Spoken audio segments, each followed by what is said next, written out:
안녕하세요. 위로하는 자 나홈입니다. 무덥던 여름 날씨가 하루아침에 사라져버리고 가을을 느끼기도 전에 겨울의 분위기가 다가온 듯한 계절입니다.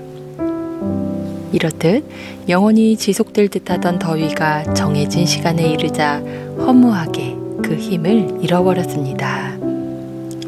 역사 속에서 바벨론이라는 국가도 영원할 듯 포갑으로 주변국들을 위협하고 성장하다 어느 순간 역사 속에서 사라져버렸습니다. 그 속에는 하나님의 심판이 자리 잡고 있었습니다. 오늘 본문 속에서 바벨론을 통해 우리에게 말씀하시는 하나님의 메시지는 무엇인지 살펴보도록 하겠습니다. 본문 말씀은 이사야서 14장 1절에서 11절 말씀입니다. 일부 구절을 발췌해서 읽어보겠습니다. 주님께서 야곱을 불쌍하게 여기셔서 이스라엘을 다시 한번 선택하시고 그들을 고향 땅에서 살게 하실 것이다. 그때 외국 사람들도 그들에게 와서 야곱의 결례와 함께 살 것이다. 여러 민족이 이스라엘 사람의 귀향을 도울 것이며 이스라엘 백성은 주님께서 주신 땅에 외국 사람을 남종과 여종으로 부릴 것이다. 이스라엘은 자기들을 서로 잡았던 자들을 사로잡고 자기들을 억누르던 자들을 다스릴 것이다. 주님께서 악한 통치자의 권세를 꺾으셨구나. 악한 통치자의 지팡이를 꺾으셨구나. 화를 내며 백성들을 억누르고 또 억눌러 억압을 그칠 줄 모르더니 정복한 민족들을 억압해도 막을 사람이 없더니 마침내 온 세상이 안식과 평화를 누리게 되었구나. 모두들 기뻐하며 노래 부른다. 이스라엘의 역사를 살펴보면 북이스라엘은 아시리아에 멸망하고 그 뒤를 이어 강성해지던 바벨론에 의해 남유다가 멸망하게 됩니다. 이사야는 아직 전성기도 맞지 않은 거인을 향해 파멸의 날을 선언한 것입니다.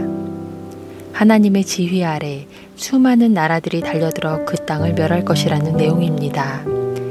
바벨론은 언제나 메소포타미아 문명을 대표하는 오만한 나라였습니다. 이런 오만한 나라를 심판하시고 다시 이스라엘을 선택하셔서 온 세상이 안식과 평화를 누리게 만드시겠다는 하나님의 계획을 드러내 보이십니다. 하나님을 대항하고 높아진 바벨론을 성경은 언제나 악의 근원으로 규정하고 있습니다. 이런 바벨론의 멸망을 요한계시록에서 또 한 번 반복해서 이야기하면서 그 거대 국가가 얼마나 허망하게 멸망해버리는지 우리에게 이야기해주고 있습니다. 바벨론은 하나의 상징적인 국가로 하나님을 대항하여 높아진 국가의 권력이나 사회 시스템, 과학기술, 문화, 더 나아가 개인의 삶을 이야기하는 것일 수도 있습니다. 과학기술의 발전으로 수명 연장 기술 개발에 수많은 자금을 투자하여 영원한 삶을 얻어보려는 인간의 교만, 동성애와 제3의 성을 주장하며 하나님이 그어놓은 남녀의 구별을 무너뜨리려는 사회 시스템과 같은 수많은 바벨론이 우리 주변에 포진해 있습니다.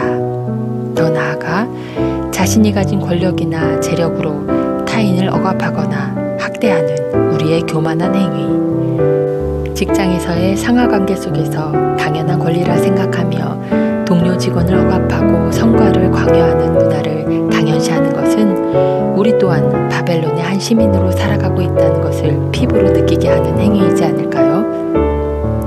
세상의 많은 문화와 생활 방식이 이렇듯 악하기 때문에 우리는 조금이라도 하나님의 뜻과 마음을 놓쳐버리면 이 땅의 바벨론에 동참하여 하나님을 등지는 삶을 살아가게 되어 있습니다. 다행히 하나님께서 이스라엘을 불쌍히 여기셔서 다시 한번 이들에게 기회를 주신 것과 같이 오늘 우리에게 다시 한번 기회를 주셔서 당신의 마음을 살피고 그 뜻을 실현할 수 있게 기회를 주셨습니다. 이것이 오늘 우리가 살아가는 삶의 의미이지 않을까요? 나의 직장 동료와 주변의 가난한 자를 돌아보며 이들에게 내미는 도움의 손길, 그것으로 하나님의 사역을 감당하는 저와 여러분이 되길 소망해 봅니다. 나홈이었습니다.